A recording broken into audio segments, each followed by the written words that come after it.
Muy buenas tardes o muy buenas noches. Les habla el profesor Juan Reyes. El día de hoy, estimado estudiante, vamos a desarrollar la semana 25 del curso de literatura. Como ustedes ya pueden ver el título, es Literatura Peruana de la Conquista 2 y vamos a detenernos en la obra Nueva Crónica y Buen Gobierno del cronista indio Huamán Pomarayala. Empezamos entonces. Tenemos que ubicarnos temporalmente en el siglo XVI en América, una cultura distinta y la llegada de de los europeos. Vamos a conocer el aporte de Guamán Poma de Ayala.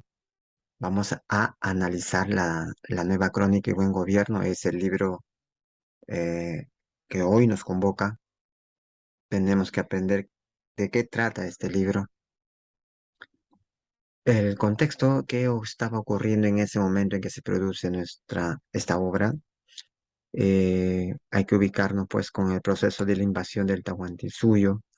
Fue fue una ocupación violenta, ha sido registrado por los cronistas.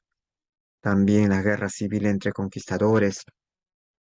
El autor que hoy nos convoca fue testigo de la guerra civil entre los conquistadores, entre almagristas y pizarristas. Esto estaba ocurriendo. No se olviden que un cronista es testigo de los hechos que están ocurriendo frente a él. Entonces, de esta manera, ya nos ubicamos en una época del siglo XVI, fines del siglo XVI y también los primeros años del siglo XVII. Nos estamos refiriendo del cronista Huamán Poma de Ayala. Él es cronista indígena, ¿ya? Él es cronista indígena, perteneció a la dinastía preincaica de Yarovilca. Su abuelo fue Tupac Inca Yupanqui, ¿ya? Fue descendencia de la nobleza inca, pero fue una nobleza que no ocupaba una posición relevante en el nuevo orden colonial, ¿ya? Entonces, este indio va a ser adoctrinado, va a asimilar la cultura occidental, va a asumir eh, la invasión como una realidad, ¿ya? Y va a aprender a escribir también. Recibió una cuidadosa enseñanza de la enseñanza religiosa católica, ¿ya? Sus maestros son sacerdotes, jesuitas, hombres entendidos en latín, hombres entendidos en la doctrina católica. Va a aprender a escribir, va a conocer el latín, el castellano, él va, también sabe hablar quechua, sabe hablar aymara. Entonces vamos a ver que él estaba pues en constante interacción con con las comunidades. Aquí pues en esta imagen, bueno, dicho sea de paso que esta imagen tiene como autor al mismo Guamán Poma de Ayala. Ahí está recibiendo pues la, la doctrina católica, la doctrina católica. Vamos ahora a concentrarnos en Nueva Crónica y Buen Gobierno, ¿ya? ¿Por qué Crónica? En realidad, este autor le ha puesto ese título, ya que para él ha sido muy difícil dominar el castellano, ¿ya? Entonces él está en ese proceso de aprendizaje. Su lengua materna, el quechua, va a interferir, ¿ya? Y ahí está nuestro libro que nos convoca el día de hoy. Es un libro que tiene como destinatario al rey Felipe III de España, nuestro cronista indígena. Pretende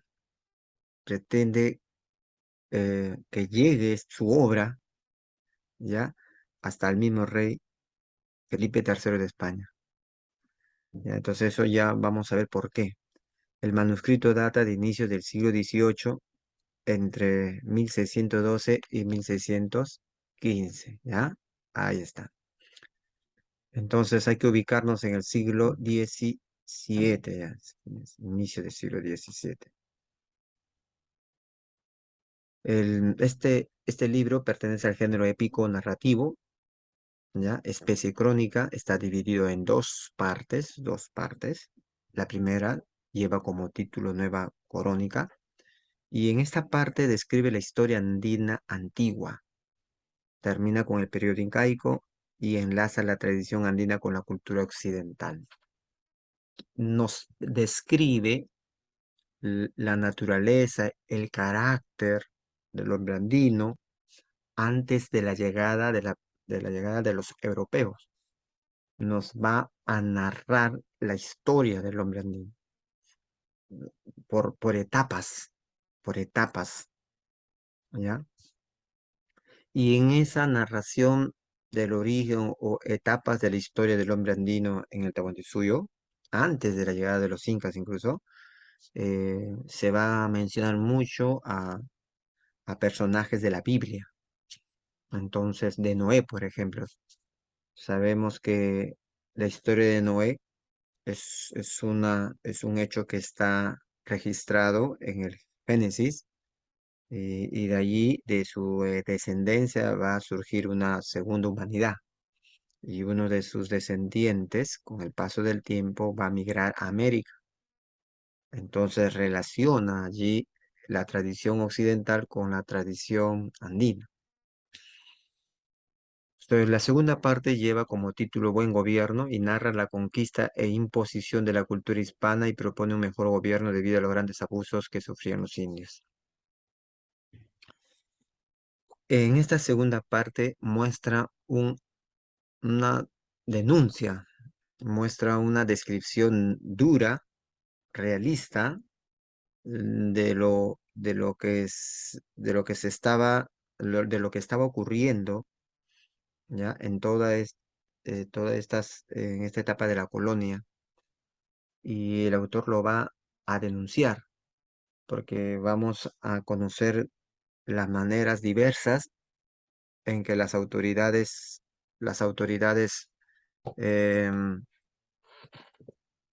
españolas van a someter, van a abusar, incluso llevar hasta la misma muerte a estos indígenas. Entonces, por eso, en esa segunda parte, primero narra la aparición de Pizarro, la conquista, toda esa primera etapa, cómo somete a, cómo somete ¿ya? A Atahualpa. Así, de esta manera, a raíz de todo este caos en perjuicio de la comunidad indígena, el autor también propone un, un- una, eh, una alternativa para salvar a los indígenas. Propone un mejor gobierno, que lo vamos a ver en breve. El tema es la denuncia o crítica contra el abuso de los colonizadores, ¿ya? El abuso de los colonizadores contra los indígenas. Es un libro crítico importante que nos ayuda a conocer lo que estaba ocurriendo, lo que estaban haciendo las autoridades españolas en perjuicio de los indígenas. Una denuncia. Eh, Nueva Crónica y Buen Gobierno fue escrito, como habíamos indicado, entre el 1612 y 1615. Algunas características de este libro: utiliza una pluralidad de lenguas. La mayor parte de las páginas están escritas en castellano. Es un castellano muy rústico, un castellano todavía con gran influencia de la sintaxis quechua. Y además de eso, incluye frases, oraciones en quechua, también frases en aymara, frases en latín, ¿ya? Entonces no es un castellano puro, menos elegante. Recoge las tradiciones orales de los pueblos, ya sea andino, a través de una sintaxis marcada por la lengua quechua. Como estábamos diciendo, este castellano tiene la huella, la sintaxis quechua. Recurre a un lenguaje iconográfico, es decir, incluye dibujos, son 399 dibujos, ¿ya? Que van a aparecer entre las páginas. Aquí se está mencionando algunos nada más, son ilustraciones donde van a complementar al contenido, al informe em, que el autor quiere hacer llegar al rey. Entonces, estos dibujos nos revelan su manera de entender el mundo, su manera de interpretar la historia, ¿ya? Su manera de hacer llegar su mensaje de una manera más concreta, más ilustrativa, ¿ya? Entonces recurre, acá solamente estoy mencionando 6 imágenes, pero él ha hecho 399 dibujos, ¿ah? Dibujos de todo tipo, desde la creación del hombre andino, relacionado, relacionado con, por ejemplo, acá está, se menciona Adán y Eva, hay mucha influencia del relato bíblico, también de la cultura. Mira, acá están trabajando de una manera coordinada el hombre andino, también sobre sus formas de gobierno. Acá en el último cuadro aparece un sacrificio, un martirio, un suplicio de uno de los nativos, ¿no? Está siendo ejecutado por los funcionarios españoles. Entonces, todo eso está registrado. Entonces, esto es algo llamativo, es algo nuevo, ¿ya? Desde la cosmovisión andina rechaza el mestizaje, pues este evidencia el caos. Por ello propone un gobierno en el cual los administradores serían los mismos jefes indios que rendirían tributo directamente al rey de España. Guamán es testigo de que se están realizando la mezcla de razas, raza blanca española con la raza andina y cuyo resultado es un mestizo. Este mestizo es un sujeto peligroso para para la visión de Guamampoma, porque está oscilando, no sabe, eh, no está ubicado socialmente en una parte.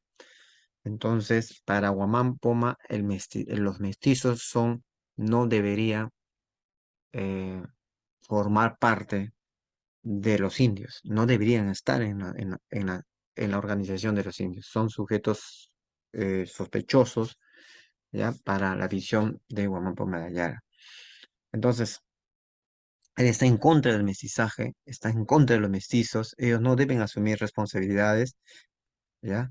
En, los que deben asumir responsabilidades son los mismos incas, los mismos curacas, caciques, ellos deberían organizar y deberían producir a la manera incaica para que luego puedan mantener la vida de los indios y también así también contribuir con los tributos al rey.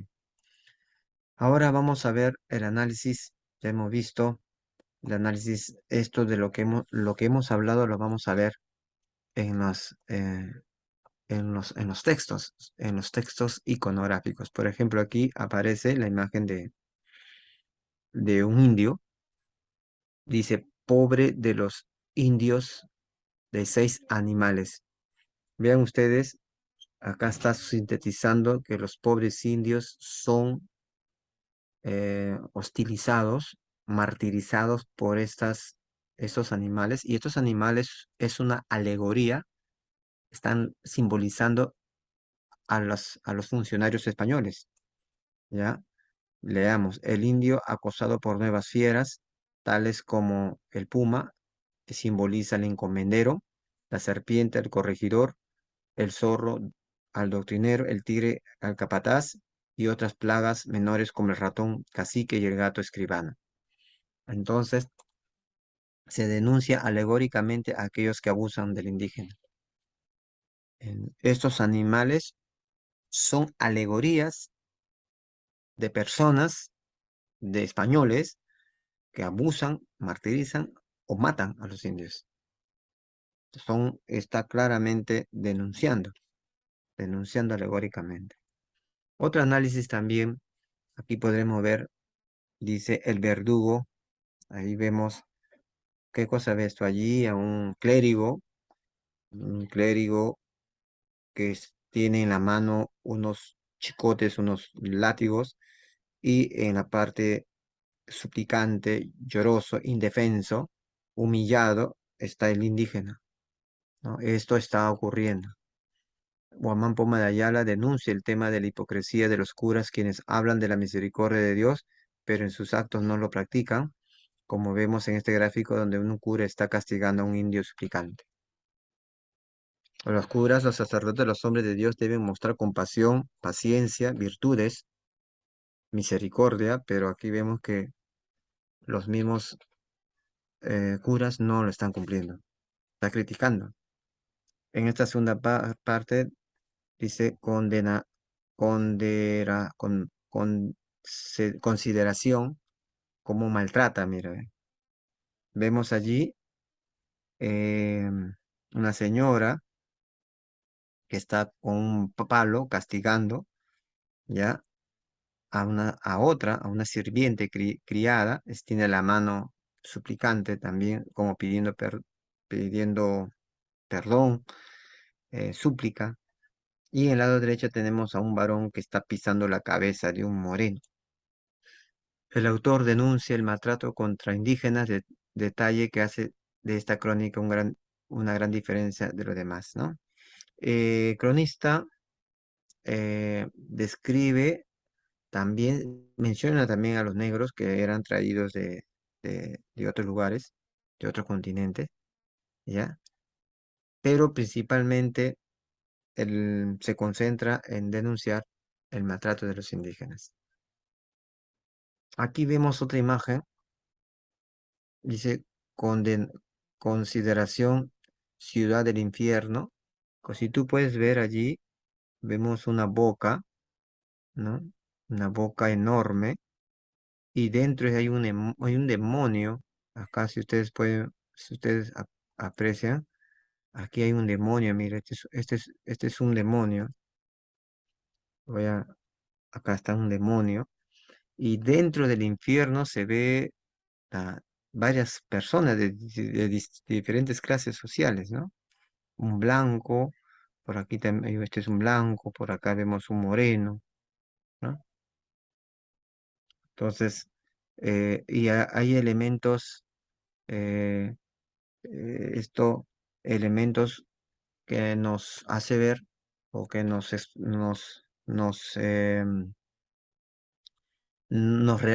refleja lo que pensaban muchos de estos indios, ¿no? El autor presenta una imagen del castigo eterno, muestra temas cristianos, el sincretismo cultural, es decir, mezcla lo español al mostrar demonios y lo andino con elementos animales, culebra, etcétera. Entonces, eh, hay sincretismo cultural. El infierno, lugar donde van a ser condenadas, arrojadas los hombres malos, impíos. Esto es, es parte de la cultura bíblica cristiana, pero también aquí hay animales simbólicos, que es parte de la cultura, por ejemplo, la culebra. Esta es una culebra, la que abre la boca es una culebra.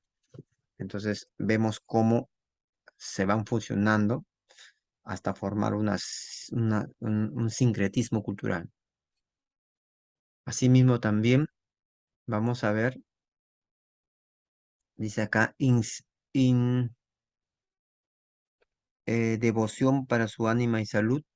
Bueno, aquí vemos cómo hay esa fuerte presencia del catolicismo en la vida de los hombres de la colonia.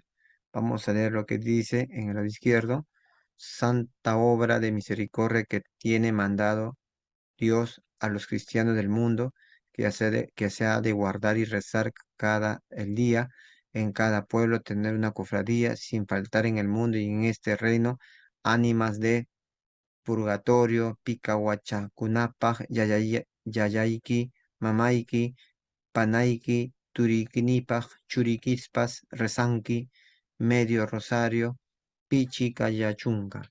¿Qué estamos observando aquí? Estamos observando un castellano nada elegante, un castellano bastante rústico, y lo que más llama la atención es la inclusión de palabras en quechua. Mira, ve cómo habla. Pi- Pica cuachachacunapaj, yayichayayki, mamaiki, panaiki, panaiki, turiquipas, churiquispas, todo, rezanki, mira, acá está combinando rezar con anki. Fíjese cómo el autor va trabajando, incluyendo estas frases que está en quechua. El autor hace uso de un lenguaje heterogéneo, ¿ya? Un lenguaje heterogéneo, mezcla varias lenguas, el quechua y la madre latín. En este texto se evidencia el quechua, de esta manera se aleja del lenguaje castizo. ¿Qué es un lenguaje castizo? Un lenguaje castizo es puro, puro, de casta, puro, de sangre, es decir, sin contaminación alguna. Pero aquí en el texto nosotros apreciamos que hay contaminación, en, en el sentido de que no es un castellano puro, sino que está incluyendo el quechua. Entonces, un lenguaje heterogéneo, un lenguaje que no es castizo, es un lenguaje heterogéneo. ¿Ya?